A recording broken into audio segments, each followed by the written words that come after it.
درود تماشابینان گرامی، در پی آوازه‌های زیادی که هفته روان در شبکه‌های اجتماعی خیلی زیاد پخش شدند و از کمبود آب در نیروگاه برقی آب نورک، خاصه در حالت فوق‌العاده یا وضع فوق‌العاده قرار داشتن معیار آب در این آب انبار می گفتند، ما تصمیم گرفتیم امروز به نورک بیاییم و از وضع امروزه یا حالت کنونی آب انبار نورک از نزدیک آشنا شویم. با ما باشید. رفتیم. آب انبار نیروگاه نورک قرار داریم. در ساعت 7:00 تاریخ 5 اپریل سال 2024 سطح برفی بالای آب انبار در نشانه 857 متر و 50 سانتی متر قرار دارد که نسبت سال گذشته به مقدار 5 متر و 4 سانتی متر کم باشد. واردات آب باشد 263 متر مکعب آب را تشکیل داده، نسبت سال گذشته 173 متر مکعب کم به آب انبار نیروگاه آب وارد گشته است. از این مقدار با آب نیروگاه میتوانست که 7.8 میلیون کیلووات ساعت نیروی برق استحصال کند. در شبانه روز گذشته نیروگاه با مقدار 11.7 میلیون کیلووات ساعت نیروی برق استحصال کرد که حجم آب صرف شده 24.6 میلیون متر مکعب آب را تشکیل داد.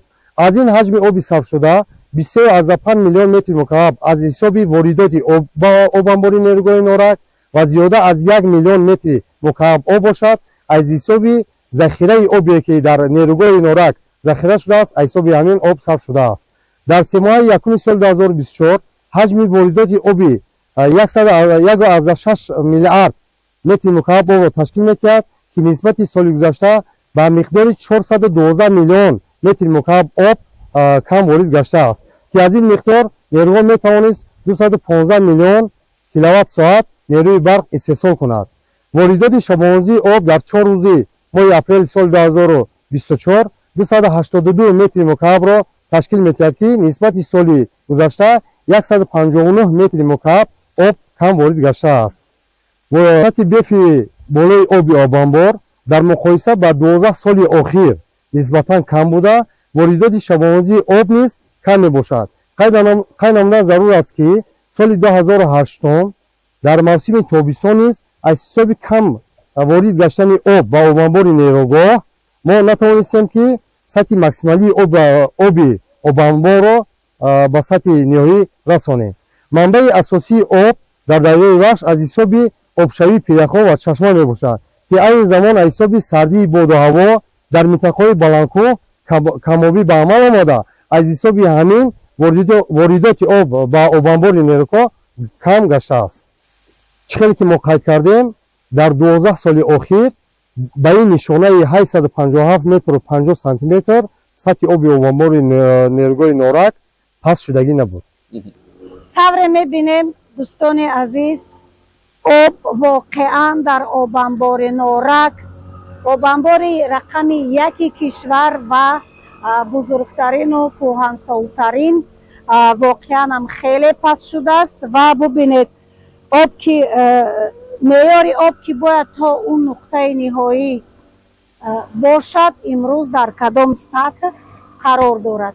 وضع خیلی امروز چگونه است ما دیدیم، ولی با بیشتر اگر شهر متخصص باشد خوبتر است فکر میکنم. خوب شده این جای یگان واهمه نیست، برای که ما تا وقتی که نیروگاه برق آبی راغون و آب انبار آن را پورا نسازیم ما در فصل تیرما و زمستان و طبیعت وابسته ایم.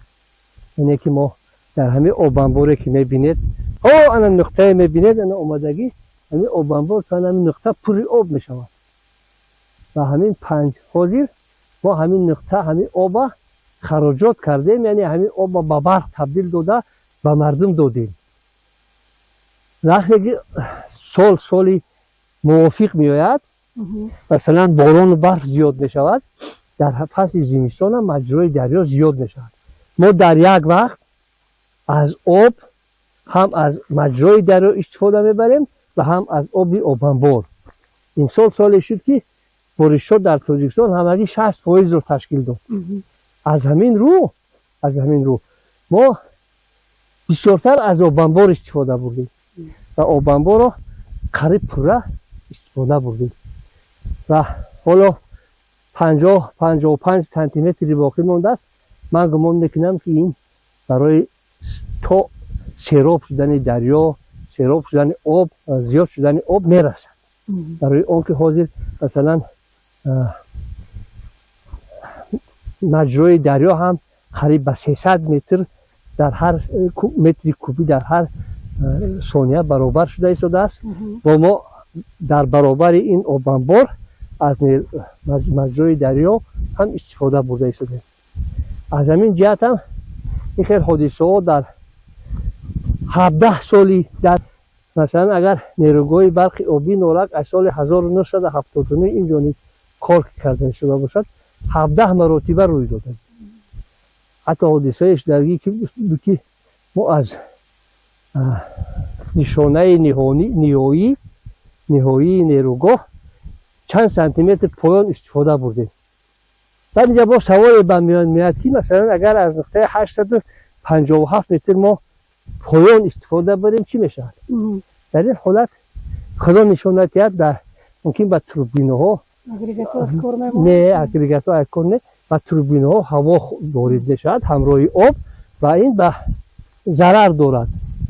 یکی ما تا حالت نمیرسیم و هرچند که مثلا در فصل در تامینات برق کمبودی ها زیاد بودند ولی ما مردم خود را به بهار رسانیدیم و امیدواریم که به تابستان هم میرسد و امسال ما ذخیره معتمد آب را به دست میاریم و کار دوام میکنه. و مثلا من از همچون نماینده رسمی شرکت جمعیت سهامی کشاده برق تاجیک برای این دشواری هایی که برای این ناراحتی ها حضور میپرسم و مشتریان برق را باور میکنم که همین برق تاجیک نهادهای انرژتیکی تاجیکستان فقط برای مردم تاجیکستان کار میکنن. هر خیلی آوازه ها باور نکنند. اگر ما همین برق استحصال میکنیم برای مردم دادن و اگر در این باره کمبودی باشد از آن است که مثلا ما حاضر همین قدر اقتدار داریم. و باز یک چیز دیگر من باید برای شما تکرار کنم که اگر از ما در دوره استقلالیت از اتحاد از دوره رئیس تاجیکستان نیروگاه های کهنه و فرسوده را میراث گرفته بودیم. این قدر آنها را تعمیر کرده ایستادند، قدر آنها را به کار آماده کرده ایستادند. حتی پیشوای ملت پرزیدنت جمهوری تاجیکستان محترم امانی رحمان گفته بود که در پیام امساله گفته بودند که اگر ما نیروگاه ها را تجدید نمیکردیم به همین هم میسر نمیشد. بنابراین آینده انرژتیک ما در پیش است. ما مثلا یک چیز دیگر من درباره مخصوص درباره روغن گفتم که همین دوراندیشی پرزیدنت ما بود که مثلا روغن پرخم گفتی مردم استاد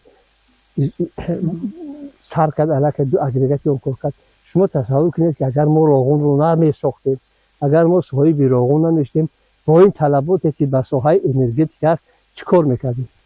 بنابراین من درباره روغن یک کلمه یک جمله میگم که در یک کتاب میخونم اگر مثلا در خاموش کردن آتش جنگ شهروندی پیشوای ملت مردم را به صلح و سرا رسانده باشد با بنیاد روغن با آینده درخشان برسد.